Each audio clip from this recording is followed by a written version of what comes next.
अगर एक viscous liquid एक ट्यूब के अंदर फ्लो कर रही है तो उसकी वॉल्यूम फ्लो रेट कैलकुलेट करने के लिए हम इस्तेमाल करते हैं पॉजेस लॉ का। अब देखो, ये तो तभी हम अप्लाई कर सकते हैं जब मोशन लैमिनर फ्लो का हो रहा हो। अब लैमिनर फ्लो मतलब ये होता है कि सारे मॉलिक्यूल्स अपने लेन में ही मोशन करें इस लिक्विड के, ये लेन को चेंज नहीं करें।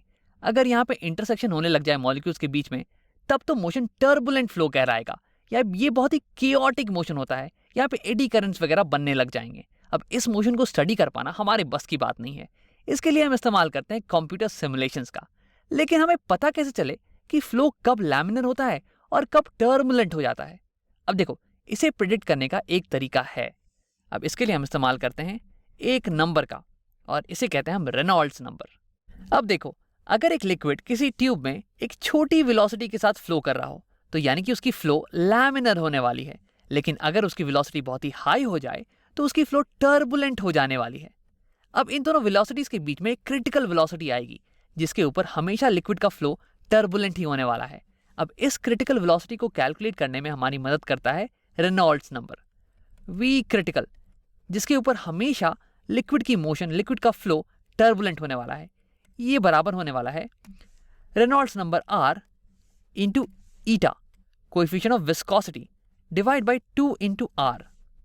2 इंटू आर, आर हो गया radius of the tube, into rho, जो कि होगी डेंसिटी ऑफ द फ्लूइड।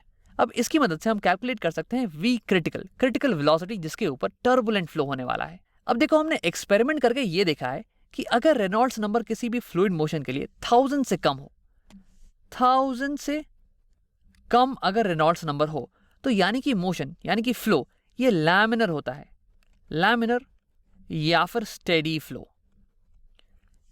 लेकिन अगर रेनॉल्ड्स नंबर किसी भी फ्लूइड मोशन का 2000 के ऊपर आ जाए, 2000 के ऊपर, तो यानी कि इस केस में फ्लो ये टर्बुलेंट होता है, टर्बुलेंट।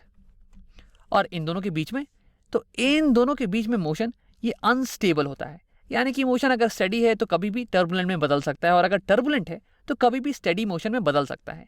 अब ऐसे अलग अलग किताबों में इनकी वैल्यूज अलग अलग हो सकती हैं। किन्हीं किताबों में ये लैमिनर की रेंज ये 2000 होगी अपर लिमिट, और ये टर्बुलेंट ये स्टार्ट हो रहा होगा 3000 पे, या फिर ये लैमिनर ये कुछ 2300 पे होगा, और ये टर्बुलेंट ये कुछ स्टार्ट हो रही होगी 3300 से। तो एक बार तुम कंफर्म कर लेना कि तुम्हारी किताब में कौन सा नंबर दिया हुआ है। तो अब इस नंबर का इस्तेमाल करके हम ये पता कर सकते हैं कि क्रिटिकल वेलोसिटी ये क्या होने वाली है किसी पर्टिकुलर लिक्विड की, किसी पर्टिकुलर ट्यूब के अंदर।